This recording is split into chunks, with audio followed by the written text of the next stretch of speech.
है। देखिए, daily wagers में वहाँ पे कुछ लीडर हैं जो बीजेपी स्पॉन्सर लीडर हैं। अगर डेली वेजर अगर सही मायने में अगर वो लीडर अगर हमदर्द हैं अपने लोगों के, डेली वेजरों के, तो एक सरकार 10 साल बाद यहाँ पे हुकूमत में आई है।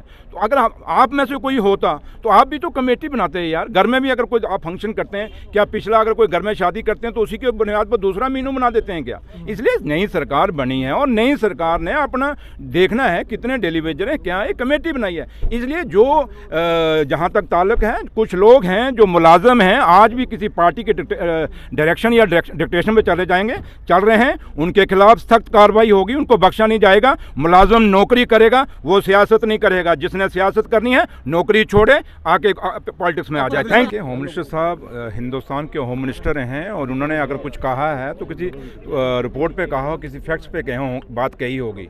तो लेकिन जहाँ तक ताल्लुक है, हमारा तो एक ही बात है कि ऑनरेबल होम मिनिस्टर साहब ने on the floor of the parliament ये वादा किया हुआ है जम्मू कश्मीर के लोगों से कि आपकी ज़मीन है और आपका जो लोगों के बच्चों के रोज़गार हैं उनको बाहर के लोगों को नहीं लेने देंगे। इसलिए उम्मीद करेंगे कि होम मिनिस्टर साहब जल्दी से जल्दी जम्मू कश्मीर का जो हमारा स्टेट का दर्जा वो वापस करेंगे और जिस जो स्पेशल स्टेटस हम जिसकी बात करते हैं कि हमारी ज़मीनें और हमारे बच्चों के रोज़गार महफूज रहें, उस पर भी जल्दी से जल्दी को अनाउंसमेंट करेंगे। ये उम्मीद हम होम मिनिस्टर साहब से रखते हैं। देखिए, वो क्या कहते हैं क्या नहीं कहते, मुझे लगता नहीं कि मुझे रिएक्ट करने की ज़रूरत है।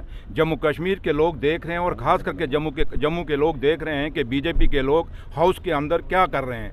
आज वो लोगों के मुद्दों पे बात नहीं कर रहे, वो सिर्फ छोटी छोटी ऐसी वही आज भी जो बाहर ये चौक चबूतरों के ऊपर बात करते हैं, वो जाके हाउस के अंदर असेंबली के अंदर करें। असेंबली किसके लिए? असेंबली है लोगों के बिजली, पानी, स्कूल, सड़कें, हॉस्पिटल, नौकरियों की बात करने के लिए। वहाँ उनकी कोई बात नहीं है। जब उन्होंने परसों वहाँ पे बोला, जब ग्रांट्स के ऊपर बोल रहे थे, तो आपको लगा कि वो एक जो बोल रहे हैं क्या वो जम्मू की आवाज़ उठा रहे हैं? जम्मू के लोगों की बिजनेस ख़त्म हो गई, इंडस्ट्री ख़त्म हो गई, बच्चों के रोज़गार ख़त्म हो गए। ये शुक्र करिए, जम्मू के लोगों को कहिए शुक्र करिए कि नेशनल कॉन्फ्रेंस की सरकार आ गई, हमने दरबार मूव किया, जिससे मरती हुई हमारी अर्थव्यवस्था जो जम्मू की थी, जो इकॉनमी थी, उसको दोबारा हमने रिवाइव किया। और ये आप भी महसूस करते होंगे कि इस बार यहाँ पे दरबार आने से कितना कुछ एक हलचल थी शहरों में, बाज़ारों में और लोगों में एक गहमा गामी थी। तो इसलिए हम ये कहेंगे कि वो क्या कहते हैं, हमें उसकी जवाब नहीं देने की ज़रूरत नहीं है।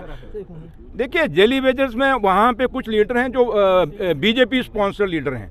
अगर डेली वेजर अगर सही मायने में अगर वो लीडर अगर हमदर्द हैं अपने लोगों के, डेली वेजरों के, तो एक सरकार 10 साल बाद यहाँ पे हुकूमत में आई है।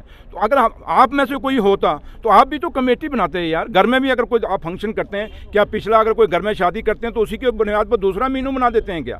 इसलिए नई सरकार बनी है और नई सरकार ने अपना देखना है कितने डेली वेजर हैं, क्या है, कमेटी बनाई है। इसलिए जो जहाँ तक ताल्लुक है, कुछ लोग हैं जो मुलाजम हैं, आज भी किसी पार्टी के डायरेक्शन या डिक्टेशन में चल रहे हैं, उनके खिलाफ सख्त कार्रवाई होगी, उनको बख्शा नहीं जाएगा। मुलाजम नौकरी करेगा, वो सियासत नहीं करेगा। जिसने सियासत करनी है नौकरी छोड़े, आके पॉलिटिक्स में आ जाए। Thank you.